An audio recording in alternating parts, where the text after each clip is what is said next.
Enregistrement. Tu me feras un signe.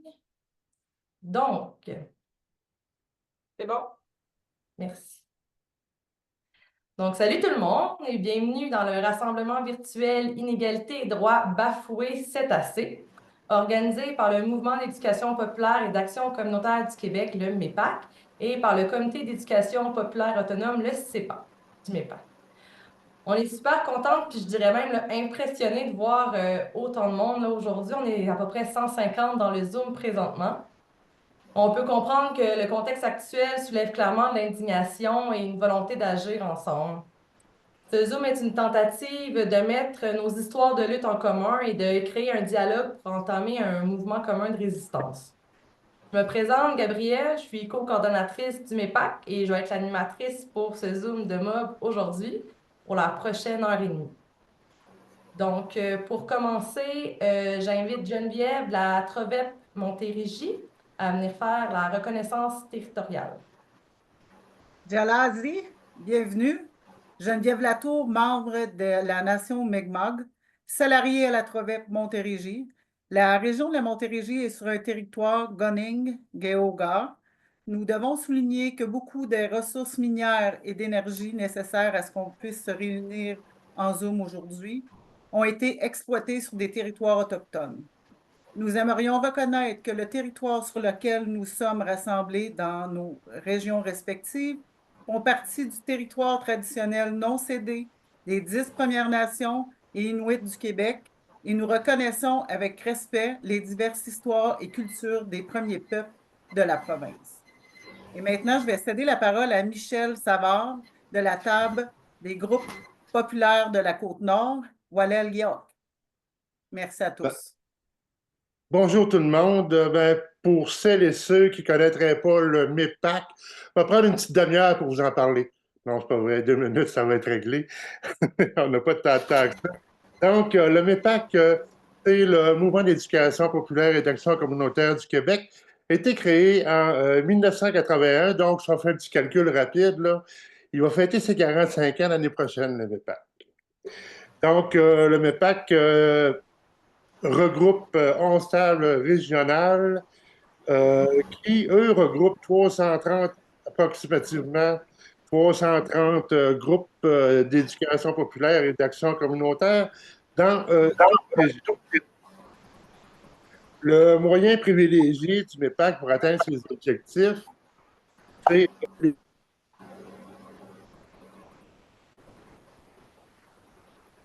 On vous entend plus, Michel.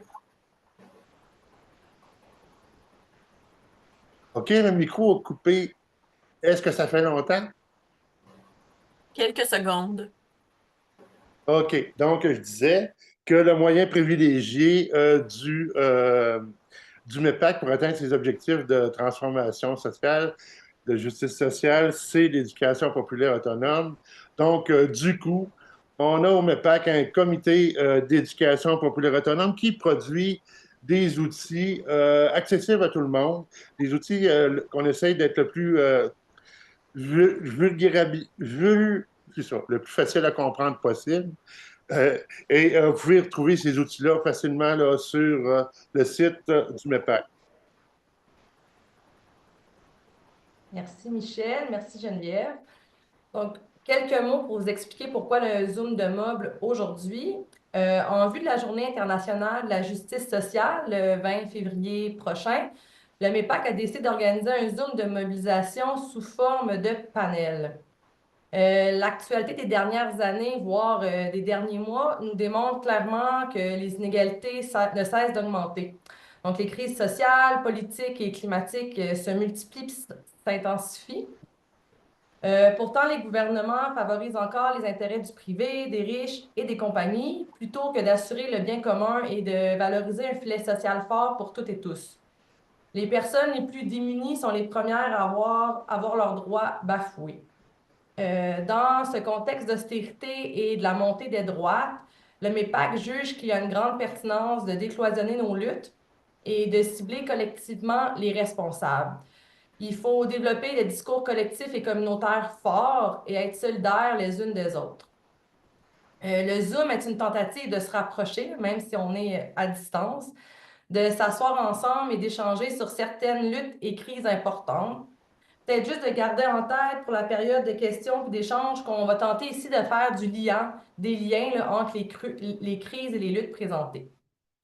On s'entend que le contexte actuel va nous forcer à travailler plus étroitement ensemble, de sortir un peu du repli sectoriel qu'on observe de plus en plus dans le milieu communautaire. Bref, c'est l'interprétation du MEPAC. Donc, si nous voulons avoir des gains significatifs, il va falloir commencer à se parler davantage.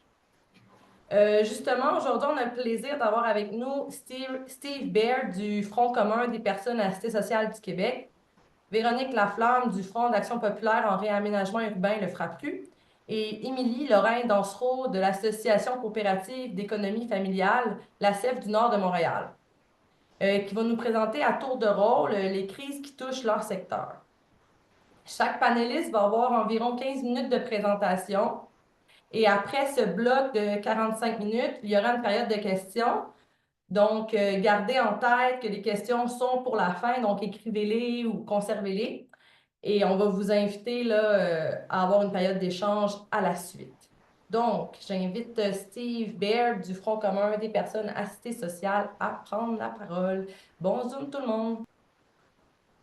Merci, c'est vraiment un plaisir d'être là. Donc, quand on parle d'inégalité, de droits bafoués, c'est sûr que les personnes assistées sociales sont parmi ceux et celles qui vivent les pires conséquences. Ça fait des décennies que la plupart des personnes assistées sociales sont privées des moyens de réaliser leurs droits les plus fondamentaux, comme se nourrir et se loger adéquatement. Mais avec la crise de logement, je pense que c'est en train de devenir de plus en plus évident et frappant pour un peu tout le monde qu'il est extrêmement difficile de survivre avec le petit chèque d'aide sociale, surtout qu'avec un revenu de seulement 829 par mois, que c'est quasiment impossible de se trouver un logement et même de se trouver une chambre ou une chambre en colocation, c'est de plus en plus dur.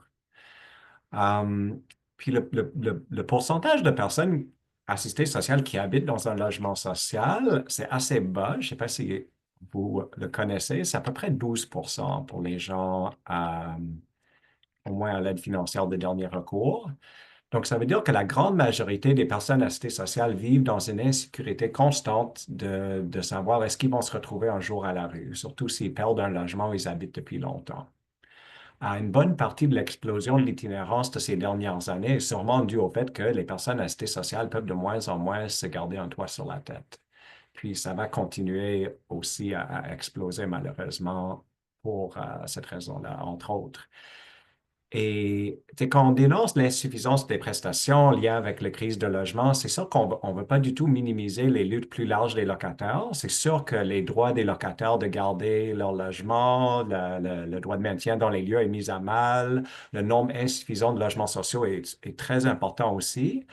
Euh, j'ai espoir avec la crise du logement et surtout de l'itinérance, peut-être que j'ai comme un espoir qu'il y a peut-être une certaine prise de conscience dans la population générale et dans la classe politique qu'il y a un besoin criant d'augmenter les très faibles niveaux des prestations d'aide sociale et d'assistance sociale.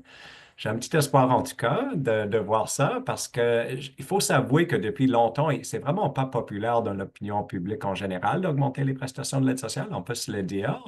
Puis c'est pas non plus à tous les jours qu'on entend des personnes dans la scène publique dénoncer ça ou appeler qu'on règle ce problème-là.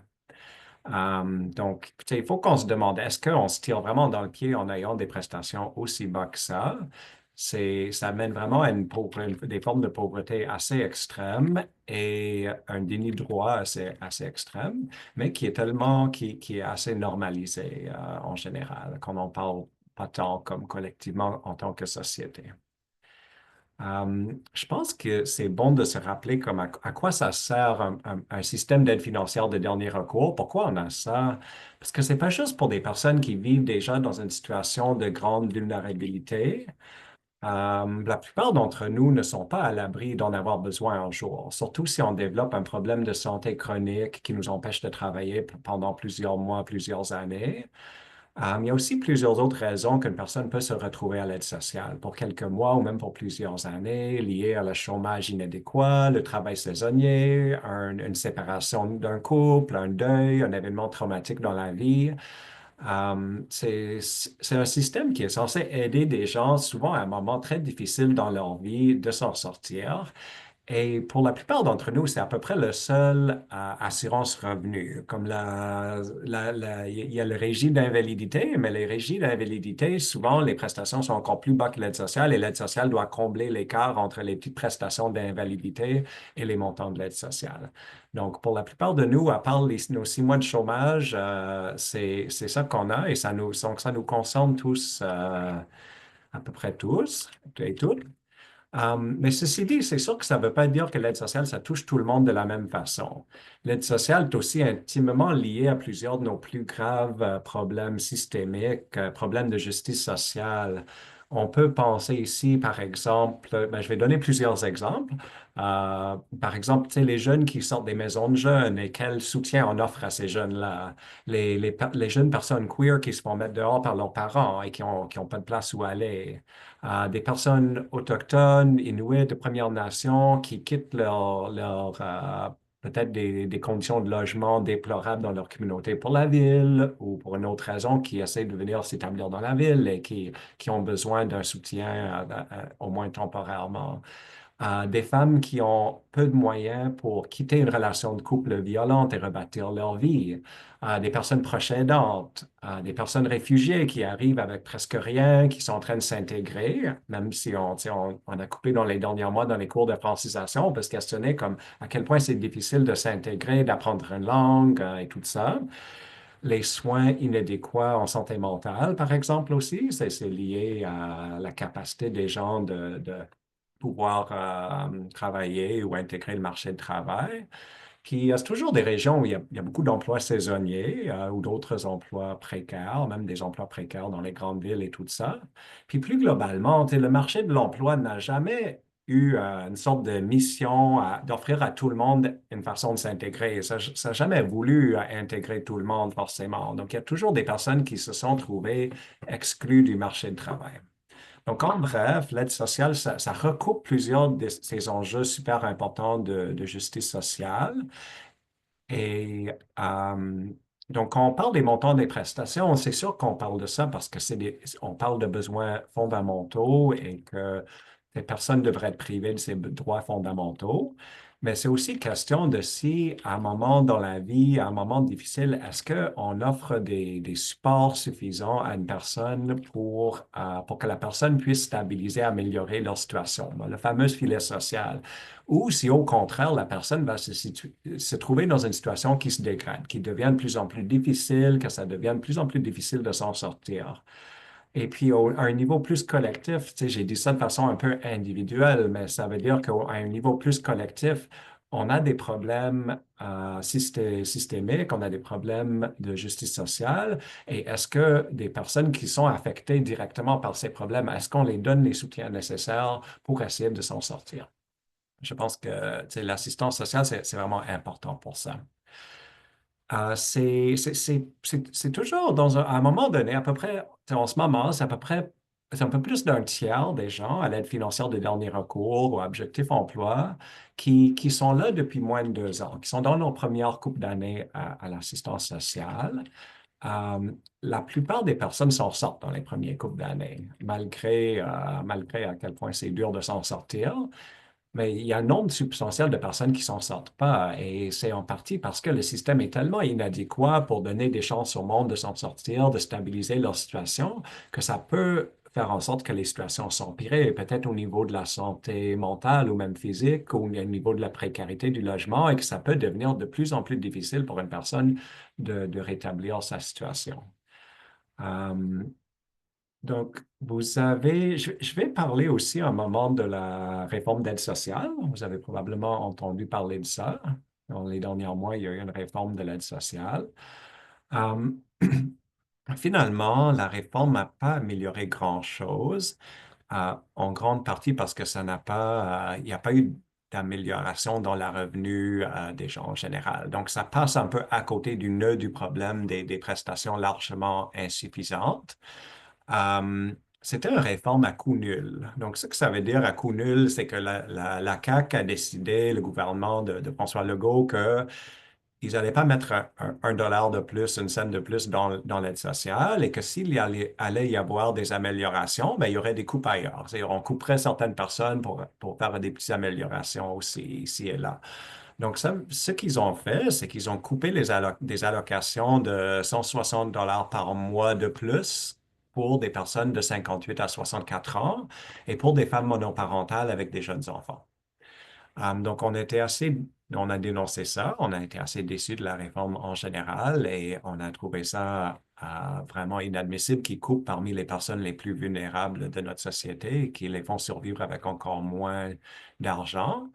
Euh, mais je dois mentionner quand même qu'il y a eu quelques petits gains, puis c'est des gains, c'est lié à des luttes qu'il y a eu depuis des années. Et donc, je pense que c'est quand même important qu'on prend un moment pour souligner quelques petites améliorations, même si c'est pas grand-chose, parce que c'est des affaires que on a lutté pour ces affaires-là, puis je pense que c'est important de les mentionner.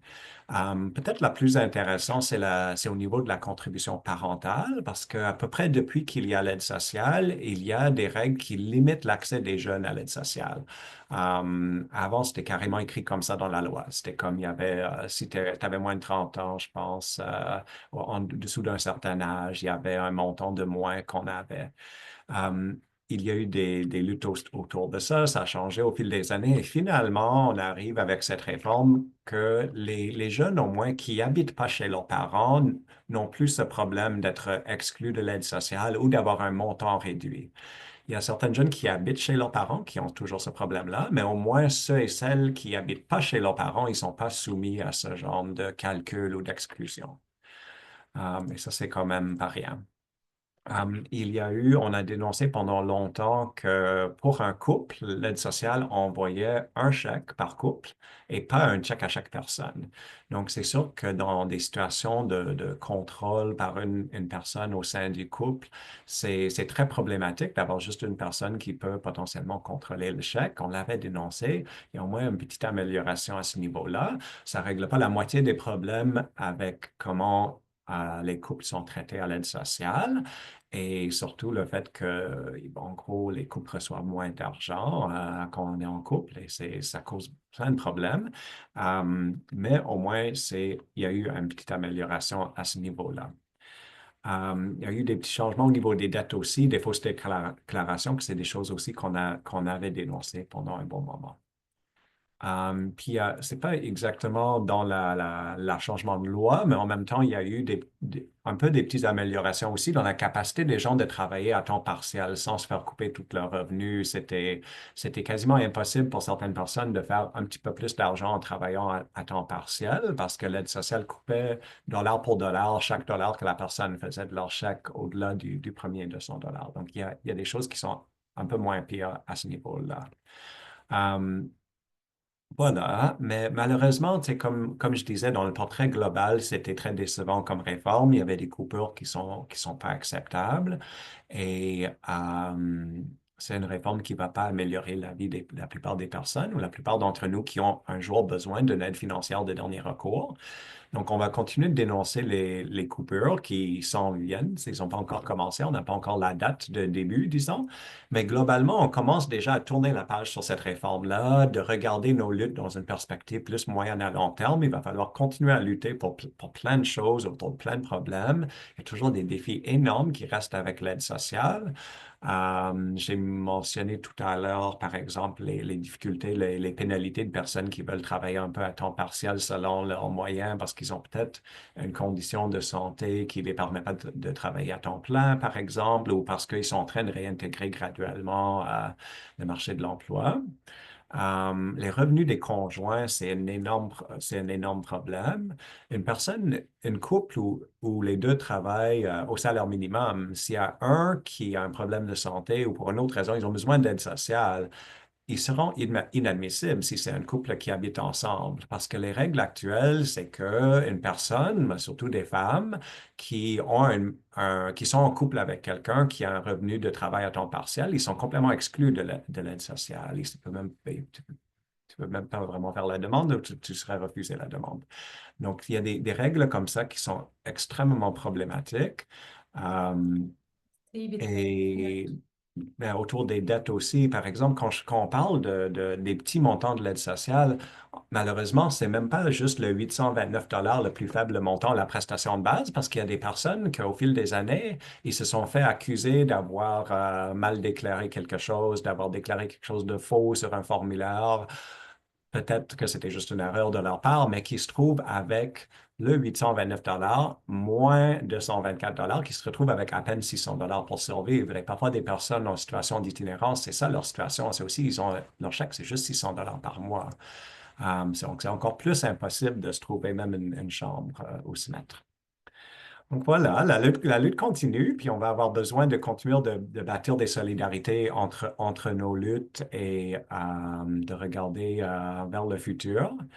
Le MEPAC avait demandé qu'on mentionne aussi le lien avec les changements climatiques, et c'est pas mon expertise, mais c'est sûr avec les changements climatiques, on va avoir besoin d'un bon filet social. On a seulement vu la pointe de l'iceberg en termes des incendies, par exemple, des inondations, puis il va y avoir des personnes vulnérables qui sont affectées par ces affaires-là, puis on va avoir besoin d'un filet social fort pour réagir et voilà, pour tout le monde. Puis, c'est sûr que quand on parle de changement climatique, il y a un risque qu'on glisse dans un discours un peu apocalyptique où je pense qu'on est tous conscients qu'en ce moment, ça peut être décevant de constater la montée de la droite un peu dans plein d'endroits dans le monde. Euh, mais je pense qu'il ne faut pas présumer que notre filet social va forcément être de plus en plus mis à mal. On est capable de lutter pour avoir des alternatives, pour avoir des choses qui marchent bien.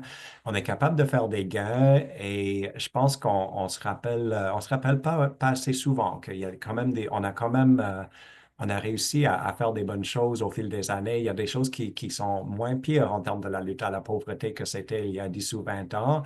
Puis on est capable de continuer de lutter pour amener des choses dans la bonne direction. Et de résister à ces discours individualistes de droite qui montent et qui n'offrent pas de réelles solutions à nos problèmes. Donc, c'est autant plus important qu'on continue de faire notre part pour continuer de porter nos luttes pour une société plus juste. Merci. Merci, Steve. Merci aussi pour cette fin enthousiaste et quand même remplie d'espoir. Je vous rappelle aussi de conserver là, vos questions pour la fin. On va présenter les deux autres panélistes, puis on va avoir une période d'échange et de discussion à la fin. Et j'invite maintenant Véronique Laflamme là, du FRAPRU à nous présenter les enjeux touchant la crise du logement. Véronique. Bonjour tout le monde. Je suis vraiment contente d'être avec vous aujourd'hui pour vous parler d'un autre droit bafoué. Je ne sais pas si tout fonctionne bien avec le PowerPoint. Donc, le droit au logement. Une composante du droit à un revenu suffisant dont Steve vient de nous parler. Donc, le Canada et le Québec se sont engagés à protéger, promouvoir, mettre en œuvre progressivement au maximum des revenus disponibles. Puis ce droit-là, c'est plus qu'avoir un toit au-dessus de sa tête, c'est le droit de pouvoir vivre dans un lieu où on est en paix, dans la sécurité, sans discrimination, facile d'accès. Donc, voilà. Donc, la crise actuelle du logement, c'est très clair qu'elle vient en fait augmenter les négations du droit au logement qui étaient déjà niées. Vous savez, dans toutes les régions du Québec, il y a une grave crise du logement. C'est important de se rappeler que cette crise-là, c'est pas juste une question de disponibilité de logement. Oui, c'est une rareté de logement locatif, mais c'est devenu une crise de l'abordabilité. Puis, c'est vraiment important de mettre en lumière cette facette-là de la crise si on veut rappeler à quel point on n'est pas tous et toutes égaux et égales devant la crise. Donc, même si les logements sont très, très rares partout, il y a une flambée du prix des loyers depuis quelques années. En fait, depuis le début de cette pénurie-là, à l'échelle du Québec, les prix ont augmenté. En fait, le loyer moyen a augmenté de près de 50% au Québec. Je vais vous montrer un petit tableau dans quelques instants. Dans certaines villes, dans certaines régions, c'est encore pire. On parle de 70 depuis 2018 de hausse du loyer moyen. C'est grave. Et des fois, un petit argument comme ça qui pourrait vous faire plaisir, ça correspond avec l'arrivée au pouvoir du gouvernement Legault. Donc, depuis l'arrivée au gouvernement, du gouvernement Legault, les prix ont augmenté de façon extrêmement importante. À cause du manque de contrôle des loyers, évidemment, à cause du manque de protection du parc de logements locatifs aussi. Les évictions pour le profit se sont multipliées. Ça a contribué au nombre de personnes qui se sont retrouvées sans logis autour de la période des déménagements et qui aussi se sont retrouvées carrément en situation d'itinérance. Dans le contexte de crise, il y a une discrimination aussi qui est de plus en plus importante, même si elle est illégale, même si c'est une composante du droit au logement. Il y a des personnes qui sont discriminées, parfois doublement discriminées, des personnes à l'aide sociale, monoparentale, des femmes, des personnes racisées. Donc, pour qui les conséquences de la crise sont encore plus difficiles. Des personnes aussi en situation de handicap, qui vivent une double crise. En fait, vivaient déjà une rareté de logements accessibles et adaptés. Parce que je sais qu'il y a des personnes de différentes villes ici, j'ai mis à l'écran, dans le fond, le loyer moyen, dans le fond, qui a augmenté dans la dernière année de façon extrêmement importante, près de 10 % à l'échelle du Québec. Puis aussi, dans le fond, une comparaison entre le loyer moyen en 2018, lorsque la pénurie a commencé, puis le loyer moyen aujourd'hui. Vous allez voir à quel point ça fait peur. Donc, devant cette crise-là, l'importance du filet social est évidemment plus importante que jamais. Donc, on avait déjà besoin d'un filet social qui était troué. Puis là, on se retrouve avec des hausses, en fait, records de loyer depuis 2 ans. Donc, avec un nombre de personnes, de locataires qui ont besoin d'une alternative à ces logements privés-là trop chers, puis qui se retrouvent finalement devant rien. Donc, pour les plus précaires, c'est carrément l'itinérance et c'est important de rappeler que les personnes à faible revenu, à modeste revenu, ils sont particulièrement touchés. Évidemment, les propriétaires, les promoteurs s'enrichissent, mais les locataires, eux et elles, s'appauvrissent. Pour vous donner juste un chiffre que vous pouvez trouver aussi là, dans notre dernier dossier noir sur le logement et la pauvreté que je vais vous remettre dans le chat tout à l'heure, lors du dernier recensement, avant les hausses des 2 dernières années, je dirais même des 3 dernières années, il y avait au Québec plus de 170 000 ménages locataires, là, donc des personnes, pas juste des individus, des familles, des ménages qui payaient plus de la norme de 30 % de leur revenu pour se loger, avec un revenu médian là, de moins de 25 000 $. Donc là, les loyers ont augmenté de façon majeure depuis 3 ans. On peut se douter que les locataires qui payent plus que 30, 50, 80 % sont de plus en plus nombreux et nombreuses, puis les banques alimentaires, finalement, continuent de crouler sous les demandes. Donc, la situation est vraiment précaire et intenable pour les personnes à plus faible revenu. Donc, un petit mot sur la faute aux immigrants et immigrantes. Bien, c'est clair que la crise du logement, elle se préparait. Ça fait des années que le FRAPRU rappelle ces besoins-là, rappelle les revenus insuffisants des locataires qui se retrouvent à devoir payer trop pour se loger. On n'a pas protégé suffisamment le parc de logements locatifs pendant des années, donc les transformations de logements en condos, les transformations de logements en Airbnb, les agrandissements qui ont mené à des évictions.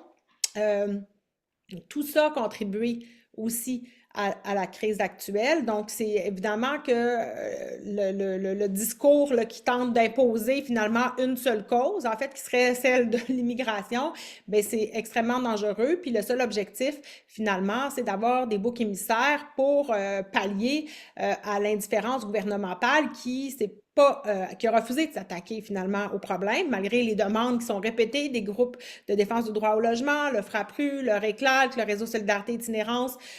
Plusieurs groupes, depuis des années, ont des mesures structurantes à proposer, puis les gouvernements ont refusé finalement de mettre en place ces mesures-là et refusent encore à bien des niveaux. Donc, on se retrouve avec une catastrophe. Et depuis 30 ans, on a sous-financé le logement social depuis le retrait du gouvernement fédéral. Donc, bien avant la pénurie actuelle, il y avait à peu près le même nombre de ménages en attente pour un HLM. Donc, la crise, elle se préparait et puis il faut faire attention à ne pas chercher finalement, à ne pas embarquer dans le discours du gouvernement qui nous dit qu'il faut finalement, qu'il faut s'attaquer aux immigrants et immigrantes, alors que bien des immigrants et immigrantes sont parmi les personnes les plus mal logées au Québec. Des migrants temporaires qui ont des situations très précaires, qui sont logés dans des dortoirs surpeuplés, ben, leur droit au logement aussi, il est bafoué. Et la plupart souvent les immigrants et immigrantes dans des situations très précaires, donc sont victimes aussi d'un marché du taudis finalement et habitent des logements dont finalement personne ne voudrait dans bien des cas. Concernant la crise climatique, ben, elle va empirer la crise du logement, c'est clair. La crise climatique menace les droits humains, vous le savez, au Québec et ailleurs. Donc, il y a plus de gens qui doivent fuir leur pays en raison des changements climatiques et qui ont besoin, en fait, de pouvoir compter sur la capacité d'accueil de pays plus favorisés comme le nôtre.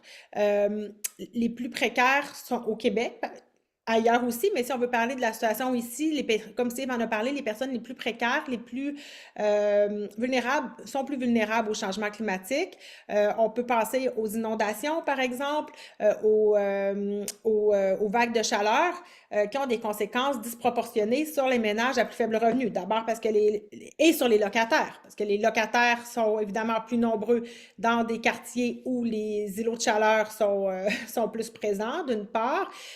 Souvent, lorsqu'il y a, par exemple, des inondations ou des tornades, on a vu à Gatineau, à Sainte-Marie-de-Beauce, ben, les personnes qui ont été délocalisées, qui n'avaient pas de, tu sais, comme souvent d'assurance, c'est des locataires, finalement, qui n'ont pas réussi à se reloger dans des conditions similaires après. On peut penser aussi à la fonte du pergélisol, à comment, en fait, les Inuits actuellement sont menacés par ces changements climatiques-là, communautés qui déjà, finalement, vivaient dans des situations de logement épouvantables, de surpeuplement, vont être encore une fois, finalement, aux prises avec l'obligation, finalement, de déménager carrément.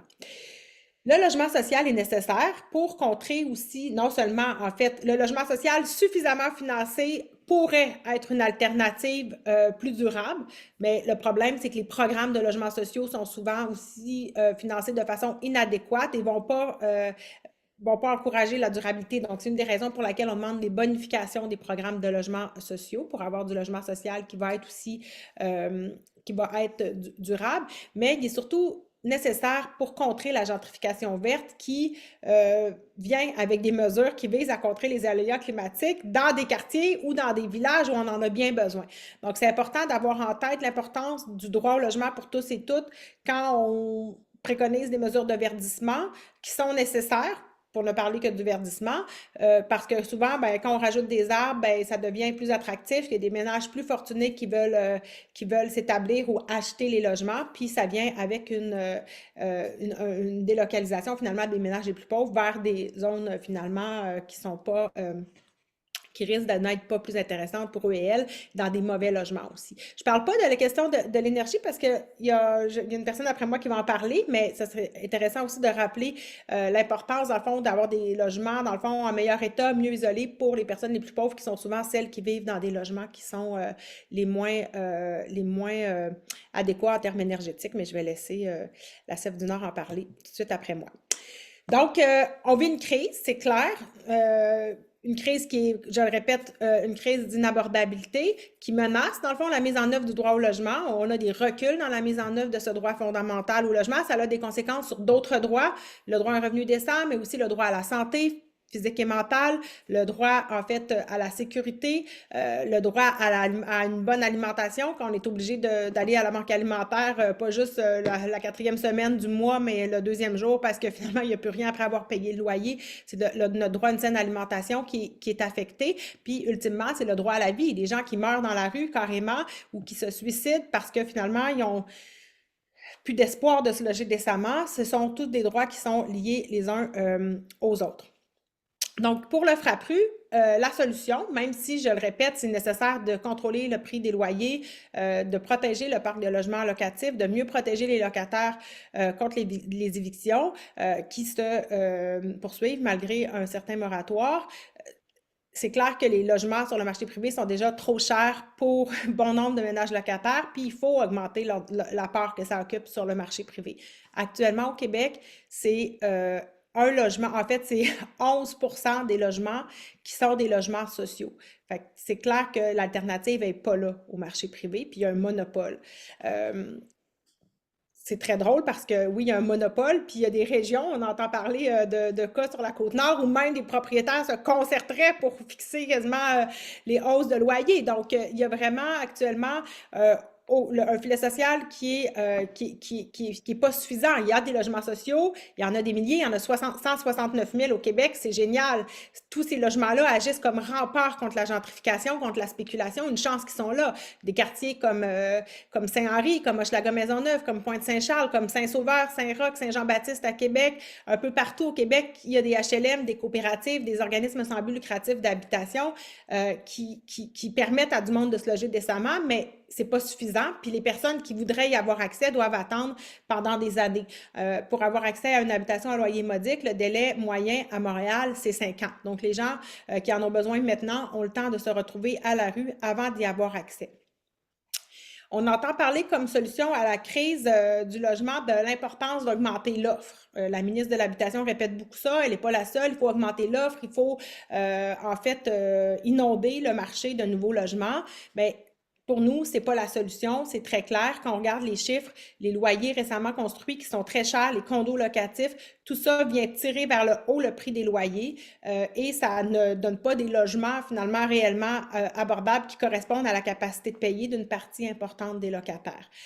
On nous parle beaucoup d'effet de ruissellement, l'effet de domino, là, ça fait très beau nous dire que peu importe les logements qu'on finance, ben, ça va libérer des logements moins chers sur le marché. Même il y a des maires qui répètent ça aussi. Ben, il faut faire attention parce qu'il n'y a pas, on le sait, les loyers augmentent beaucoup au changement de locataire. Il n'y a pas de registre des loyers. On ne peut pas vraiment penser que les loyers qui se libèrent vont rester abordables d'une part. Et d'autre part, ben, quelqu'un qui s'en va dans un condo locatif à 3 000 $ par mois, c'est peu probable que le logement que cette personne-là libère va être abordable pour une personne seule à l'aide sociale. Véro, il te reste 2 minutes. Super. Merci. Donc, c'est notre nouvelle campagne. En fait, le logement social, la clé, c'est le logement social, mais on a une nouvelle campagne au Frappru pour mettre de l'avant cette perspective-là de plus grande socialisation du parc de locatif. Qu'est-ce que ça veut dire?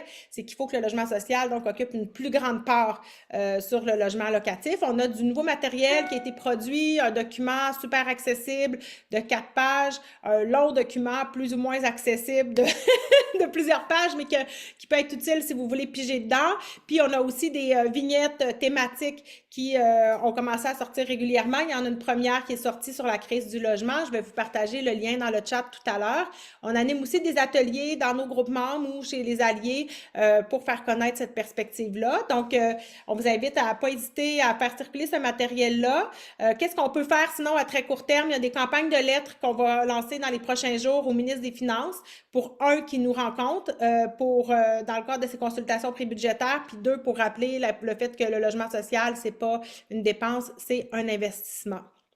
Donc, évidemment, ben, je pense que vous êtes convaincus probablement que c'est une mesure, comme élémentaire de justice sociale. C'est une mesure importante pour lutter contre les inégalités sociales, pour lutter aussi contre les inégalités entre les hommes et les femmes, pour permettre aussi à tous et toutes d'avoir accès à un logement sans discrimination.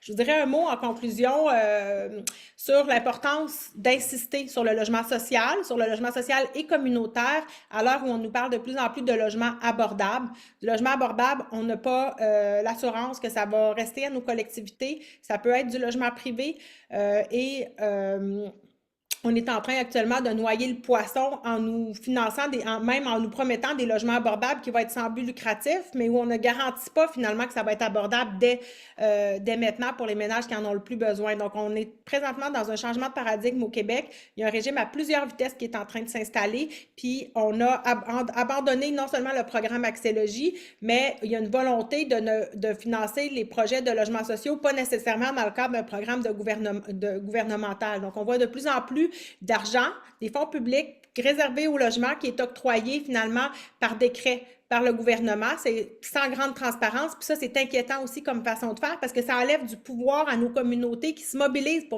pour pousser des projets. Fait que c'est vraiment important de ne pas juste demander de l'argent, mais de demander, dans le fond, d'avoir des projets, des programmes qui sont adaptés finalement pour s'assurer qu'on répond à la diversité des besoins puis qu'on continue à financer des projets de toutes les tailles pour répondre finalement aux besoins qui, dans nos différentes régions, sont diversifiés. Alors, voilà. Merci de votre écoute. C'est toujours plate un PowerPoint en Zoom. Fait que si vous voulez changer tout à l'heure, on va faire ça sans PowerPoint. Merci, mais non, au contraire, c'était stimulant et dynamique de voir ton PowerPoint. Merci. Juste te rappeler, Véronique, si tu peux mettre le dossier noir là, du FRAPRU que tu as mentionné, puis tout le nouveau matériel dans le chat tel que tu as mentionné. Merci. Puis pour la dernière prise de parole, on invite Émilie Lorrain-Dansereau de l'ACEF à venir de nous parler de la précarité énergétique. Bien, bonjour tout le monde. Merci de l'invitation aujourd'hui. Alors, moi aussi, j'ai un PowerPoint à partager. Ce sera pas long, là. Excusez-moi, je suis un peu... Là, il était prêt, puis là, il est plus prêt. Bon, OK, ça sera pas long. Présenter. OK. Donc, moi, je suis ici aujourd'hui pour vous parler de précarité énergétique et des enjeux qui entourent l'accès à l'énergie. Fait qu'avant de faire ça, je voulais peut-être juste remettre quelques éléments de contexte là, pour qu'on comprenne mieux. Donc, pour répondre à la crise climatique, il y a de nombreux pays là, qui se sont engagés pour la transition énergétique. C'est le cas du Québec aussi, même si on peut questionner là, le genre de transition que le gouvernement nous propose, ça fait quand même partie du contexte. Puis, les changements climatiques aussi, bien, ça entraîne toutes sortes là, d'événements climatiques extrêmes qui vont accentuer la précarité énergétique. Puis, avec la lutte contre les changements climatiques, bien, on veut décarboner l'économie. Puis, il y a beaucoup d'entreprises qui veulent verdir leur image puis avoir accès à notre hydroélectricité. Donc, on voit une explosion de la demande. Puis, parallèlement, bien, on assiste à la fin des surplus d'Hydro-Québec. Donc, jusqu'à tout récemment, on nous disait qu'on produisait trop d'électricité, mais là, le discours a complètement changé, puis on nous dit qu'on pourrait manquer d'électricité d'ici 2027. Donc, c'est pour répondre à ces enjeux-là que le gouvernement est arrivé avec un projet de loi, le projet de loi 69 au mois de juin dernier, qui est un projet qui va changer là, de façon importante la façon dont fonctionne le secteur de l'énergie au Québec. Vous en avez peut-être entendu parler. C'est un projet qui est présenté par le gouvernement comme un projet de transition parce qu'il poursuit deux objectifs, donc de relever les défis de la transition et aussi de stimuler la croissance de l'économie. Donc déjà, on peut voir quand même une certaine contradiction, là. Puis c'est un gros projet qui risque d'avoir des impacts majeurs là, pour les clients-clientes résidentielles parce que ça risque de faire augmenter là, beaucoup la facture d'électricité et donc la précarité énergétique. Parce que même si on a des tarifs qui sont relativement bas au Québec, il y a de plus en plus de personnes qui ont de la difficulté à payer la facture d'électricité. C'est un ménage sur 7 qui est en situation de précarité énergétique. Ça veut dire qu'il n'arrive pas à avoir l'énergie nécessaire dans son logement pour satisfaire ses besoins de base ou qu'il va y arriver, mais au détriment d'autres besoins comme manger. Là, je dis un ménage sur 7, ça fait 16 à peu près, là, mais on pense que ça pourrait être plus parce que ça, c'est un calcul qui est basé là, sur le pourcentage du revenu consacré à la facture d'électricité. Donc, ça exclut toutes les personnes qui ont le chauffage inclus dans le loyer, mais qui ont peut-être quand même froid dans leur logement, ou toutes celles qui ont déjà réduit beaucoup là, leur consommation d'électricité parce que ça coûte trop cher. Il y a 3 causes à la précarité énergétique. C'est le manque de revenus. Puis quand on parle de manque de revenus, c'est oui, avoir des revenus insuffisants, mais ça peut aussi être lié à l'augmentation des dépenses fixes, comme le loyer, par exemple, qui fait qu'on n'a plus assez d'argent après là, pour les autres dépenses. C'est aussi la mauvaise qualité des logements, puis le coût de l'énergie. C'est vraiment les 3 ensemble. C'est ce qui explique d'ailleurs que ce n'est pas seulement des personnes à faible revenu qui peuvent vivre de la précarité énergétique. Pour vous donner là, une idée, en 2023, Hydro-Québec a conclu 290 000 ententes de paiement avec sa clientèle résidentielle, puis a procédé à 43 000 interruptions de service. 43 000, c'est à peu près l'équivalent de la population de Rouyn-Noranda. Puis plus de la moitié de ces personnes-là, ben, sont pas à faible revenu, des personnes en recouvrement. Puis peut-être rappeler aussi, avant d'aller plus loin, que tarifs et factures, c'est pas la même chose. Donc, on a peut-être des bas tarifs au Québec, mais on n'a pas des basses factures. Puis la facture, c'est ça qui est important là, pour les gens. Donc, le projet de loi 69 s'inscrit, comme je disais, dans un processus de décarbonation de l'économie qui passe, selon le gouvernement, par la création de nouvelles filières industrielles comme la filière batterie, par exemple, et aussi par l'augmentation du nombre de voitures électriques qui sont des secteurs là, très énergivores. Donc, avec le projet de loi, dans le fond, le gouvernement, il veut se donner les moyens d'augmenter rapidement la production d'électricité au Québec, puis il veut pouvoir le faire vite, donc d'ici 25 ans là, à peu près. Hydro-Québec a estimé là, que pour réussir la transition, on va avoir besoin d'entre 150 et 200 TWh de plus. 1 TWh, c'est 1 milliard de kilowattheures. Je ne sais pas si c'est très éclairant, là, mais c'est juste pour dire que c'est beaucoup. En fait, ça correspond à ce qu'on produit actuellement. Donc, ça veut dire construire un autre Hydro-Québec au complet. Puis, au-delà des enjeux environnementaux que ça pose, l'impact sur les tarifs risque d'être majeur parce que ça va coûter très cher. Hydro-Québec estime que ça va coûter entre 155 et 185 milliards de dollars, puis ça, on va payer ça là, dans nos factures. Puis c'est entre autres aussi parce que l'électricité qu'on produit aujourd'hui coûte beaucoup plus cher que celle qu'on produisait avant. Par exemple, l'électricité qui provient du bloc patrimonial. Le bloc patrimonial, c'est une quantité d'énergie qui a été réservée à bon coût pour répondre aux besoins des Québécois, Québécoises. Puis ça correspond à peu près là, à l'énergie produite par les centrales qui ont été construites avant 1998. Donc, l'énergie qui provient du bloc patrimonial coûte à peu près 3 sous le kilowattheure à produire, alors que l'énergie qu'on produit aujourd'hui, l'énergie post-patrimoniale, va coûter 11 sous ou peut-être plus même là, le kilowattheure. C'est presque 4 fois plus cher que ce qu'on produisait avant. Donc, ça, c'est sûr que ça va avoir un impact là, sur nos factures d'électricité. En plus, le gouvernement de la CAQ attire des industries avec des tarifs qui vont être nettement sous les coûts de production. Donc, le tarif pour les entreprises au Québec, c'est 5,5 sous le kilowattheure. Si ça nous coûte 11 sous à produire, c'est sûr qu'on vend à perte. Puis, il y a une grande partie là, de la nouvelle énergie qu'on va produire dans les prochaines années qui va servir à répondre aux besoins d'industries qui consomment beaucoup. Et qu'on a fait le calcul pour Nordvolt, l'usine de batterie. Fait que la différence entre ce que ça va nous coûter de produire l'énergie dont ils vont avoir besoin et le prix qu'ils vont payer, c'est un déficit de 150 millions. Puis ça, on va payer ça dans nos factures. Donc, chaque personne, chaque client d'Hydro-Québec va payer chaque année 13,39 pour combler le déficit. Puis ça, c'est juste une entreprise. Fait que s'il y en a beaucoup, c'est sûr que ça va augmenter beaucoup la facture.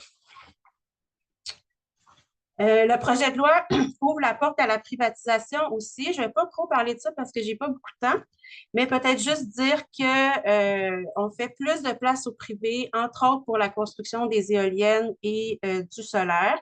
Puis l'énergie privée coûte plus cher que l'énergie que Hydro-Québec produit. Donc, ce n'est pas une privatisation frontale d'Hydro-Québec, mais ce n'est pas parce que ce n'est pas une privatisation complète qu'on ne doit pas s'inquiéter. Le projet de loi met en place les conditions pour libéraliser là, le secteur de l'énergie, l'ouvrir à la concurrence. Puis partout où ça s'est fait, là, on peut penser au Royaume-Uni, à la France, la Californie, ça a été catastrophique là, pour les consommateurs. Ça a fait augmenter là, énormément les factures d'électricité.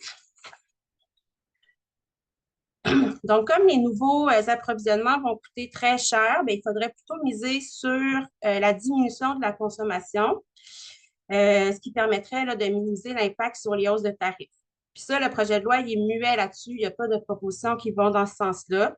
On pourrait mettre, par exemple, en place des mesures de sobriété collective en investissant davantage dans les services publics comme le transport en commun ou en rénovant les logements, ce qui ferait baisser là, les dépenses énergétiques des ménages, puis qui aurait aussi un effet direct sur la santé puis le confort. Mais là, c'est sûr que si on fait ça, il faudrait aussi que ça soit accompagné de mesures pour protéger les locataires contre les hausses de loyers puis les rénovictions.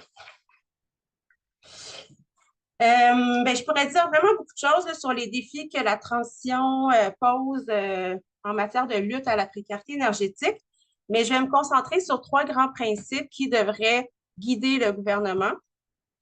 D'abord, c'est important que la transition soit sans impact pour les ménages à faible revenu. Il y a beaucoup de personnes qui proposent d'augmenter les tarifs pour inciter les gens à diminuer leur consommation. C'est ça qu'on appelle un signal de prix. Mais un signal de prix en énergie résidentielle, pour nous, c'est une vue de l'esprit. Là, ça ne fonctionne pas parce qu'il y a beaucoup de facteurs qui influencent la consommation d'une personne. Il y a le nombre de personnes qui habitent dans le logement, l'âge des personnes, le lieu d'habitation aussi. On ne consomme pas la même chose à Montréal qu'à Sept-Îles, par exemple. Le type d'habitation, puis il y a aussi le niveau d'isolation du bâtiment. Puis ça, c'est toutes des choses sur lesquelles on n'a pas de contrôle, surtout quand on est locataire. Puis, aussi, la majorité des gens ne peuvent pas réduire leur consommation parce que l'électricité, c'est essentiel. Puis, si on regarde là, la répartition de la consommation sur la facture, on voit que c'est près de 75 là, qui est consacré au chauffage et à l'eau chaude. Puis ça, on n'a pas beaucoup de pouvoir là, pour changer ça.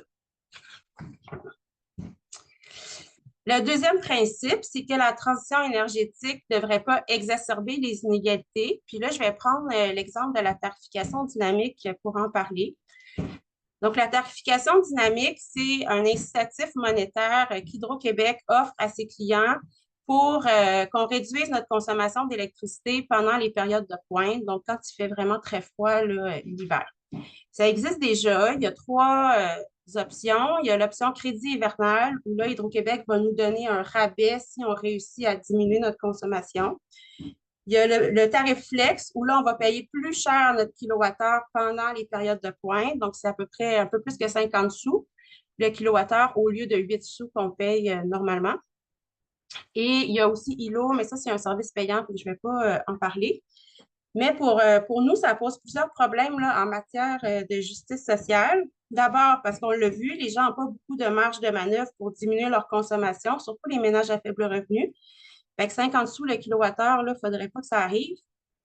Mais même si c'est un crédit qu'Hydro-Québec donne, pour nous, ce n'est pas juste parce que ça favorise les personnes qui vivent dans des logements qui sont bien isolés. Puis ça, c'est généralement des personnes qui sont mieux nanties. C'est comme si on va arriver avec 2 types de tarifs. Un tarif pour les personnes qui sont capables de diminuer leur consommation, puis un tarif pour ceux qui ne sont pas capables de le faire. Puis, il faut se dire aussi qu'on met beaucoup de pression là, sur les individus pour qu'ils diminuent leur consommation, mais il y a quand même plusieurs secteurs d'activité qui consomment beaucoup plus que le résidentiel. Par exemple, les centres de données puis de crypto-monnaies, l'électrification des transports, c'est 1/3 de la nouvelle production d'Hydro-Québec qui va aller pour l'électrification des transports. Puis la culture en serre aussi. Puis les serres, oui, c'est pour l'alimentation, mais c'est aussi pour les plantes ornementales puis le cannabis. Donc, d'un côté, on a un gouvernement qui nous fait la morale puis qui nous dit de diminuer notre consommation parce qu'on gaspille l'énergie, mais en même temps, il attire des industries très énergivores avec des tarifs bas. Fait que pour nous, c'est quand même une contradiction. Puis, le dernier principe, c'est que les tarifs d'électricité ne devraient pas servir à financer la transition énergétique. Donc, on l'a vu, la transition, ça va venir avec des coûts. Hydro-Québec dit autour de 185 milliards. Puis, si le projet de loi est adopté tel quel, finalement, le gouvernement va se servir des tarifs pour financer la transition. Puis ça, ça va faire augmenter beaucoup la facture d'électricité. Puis pour nous, ce n'est pas une bonne chose parce que la transition puis la décarbonation de l'économie, c'est des projets qui sont politiques, c'est des projets de société, donc c'est l'État qui devrait les financer. Puis la diminution des gaz à effet de serre, c'est bon pour tout le monde, ce n'est pas bon juste pour les clients d'Hydro-Québec. Puis en plus, bien, ça fait porter une proportion injuste des coûts de la transition sur les ménages à faible revenu qui paient déjà une proportion plus importante de leurs revenus pour la facture d'électricité, alors qu'ils sont ceux qui ont le moins contribué à la crise climatique puis qui vont en vivre plus, qui vont être davantage là, affectés par cette crise-là. Puis, c'est encore plus vrai quand on sait qu'Hydro-Québec remet déjà 75 de ses profits au gouvernement. En 2022, Hydro-Québec a donné 6 milliards de dollars au gouvernement du Québec. Donc, pour nous, il ne faudrait pas ajouter là, les coûts de la transition en plus à ça. Émilie, il te reste 2 minutes. Oui, c'est bon, merci. Je vais faire une petite parenthèse là, pour parler d'interfinancement. Je ne voulais pas nécessairement en parler, mais peut-être vous avez vu hier, là, les grands industriels sont sortis pour dire qu'il faudrait abolir l'interfinancement pour des tarifs plus justes, là, que le résidentiel paie des tarifs plus justes. Fait que je me suis dit que ça serait peut-être pertinent d'aborder cette question. Donc, c'est quoi l'interfinancement? Bien, au Québec, les industries vont payer des tarifs d'électricité qui sont un peu plus élevés que ce qu'elles devraient pour financer les tarifs plus bas pour les clients résidentiels. Ça, c'est une mesure qui a été mise en place dans le Pacte social de 1962. Puis le but, c'était de garder des tarifs relativement abordables, pour inciter les gens aussi à changer leur système de chauffage pour aller vers l'électrique. Puis c'est une façon de remercier la population pour le risque financier là, que la nationalisation d'Hydro-Québec représentait. Et si on abolit l'interfinancement, ben, les factures d'électricité des clients résidentiels vont augmenter de 14 si c'est cette année, puis ça va être 19 si c'est l'année prochaine. Puis ça va avoir un impact quand même vraiment important. Puis là, quand ils disent des tarifs justes, c'est quand même quelque chose qu'on pourrait vraiment discuter. Donc, pour conclure, on ne remet pas évidemment en question là, la nécessité de diminuer la consommation d'énergie pour lutter contre les changements climatiques. Par contre, on pense que la priorité, ça devrait être de garantir l'accès à suffisamment de chauffage pour assurer santé et confort à tous et toutes. Puis ça veut dire qu'il y a des gens qui vont devoir augmenter leur consommation d'électricité. Pour nous, il y a quelque chose d'indécent à demander à des personnes en situation de précarité énergétique de participer à l'effort de réduction de la consommation, alors que la plupart d'entre elles adoptent déjà des comportements de restriction, puis que pour leur santé, il faudrait qu'elles consomment plus d'énergie. Il y a beaucoup de ménages qui consomment beaucoup parce qu'ils vivent dans des logements mal isolés sur lesquels ils n'ont aucun pouvoir d'action. Donc, nous, on pense que ça prend un débat public avant de faire la loi. C'est ensemble qu'on doit décider qu'est-ce qu'on veut faire de notre énergie. Puis pour nous, une transition porteuse de justice sociale, bien, ça doit garantir l'accès à l'énergie à tous et toutes. Merci. Et merci beaucoup, Émilie. C'est comme ça que se conclut notre panel de Zoom. Donc, j'aimerais vraiment remercier chaudement là, nos panélistes Steve Baird du Front commun pour les personnes assistées sociales du Québec, Véronique Laflamme du Front d'action populaire en réaménagement urbain, le FRAPRU, et Émilie Lorrain-Dansereau de la CEF du Nord de Montréal pour comme ce tour d'horizon de vos luttes. Il y a eu beaucoup de questions dans le chat concernant les documentations, les PowerPoint projetés.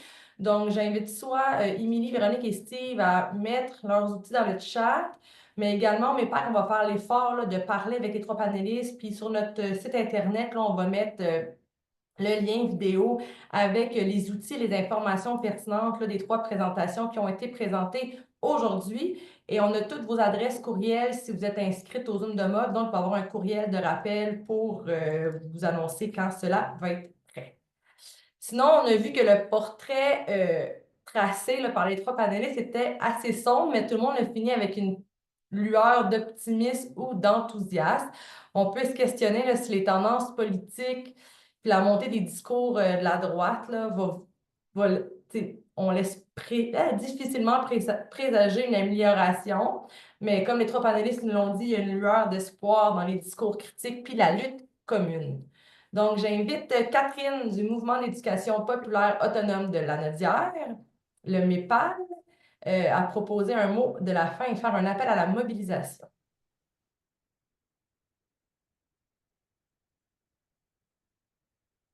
Salut. Allô? Salut Salut tout le monde! Quand même, ça fait plaisir, là, ça fait vraiment du bien là, de voir autant de monde qui sont rassemblés pour la justice sociale. Puis, tu sais, c'est un peu ça, en fait, là, les lueurs d'espoir, là, c'est que les gens s'organisent de plus en plus ici et ailleurs. Merci d'être là, tout le monde. Merci aux panélistes aussi pour votre temps puis votre énergie. Bon, c'est vrai que ça va pas bien là, en 2025, on l'a vu, il y a des crises qui s'amplifient, les inégalités augmentent, puis nos droits ils s'effritent dans, bien sûr, le contexte d'urgence climatique, puis d'une montée quand même assez drastique là, des mouvements autoritaires et d'extrême droite là, jusqu'au pouvoir, puis ça peut vraiment faire peur. Puis là-dedans, on a chacun nos enjeux prioritaires, là, nos urgences au quotidien. Mais plus que jamais, c'est sûr que vous en rendez compte, on en a parlé aussi, là, toutes les crises sont interreliées pour en faire une qui est gigantesque.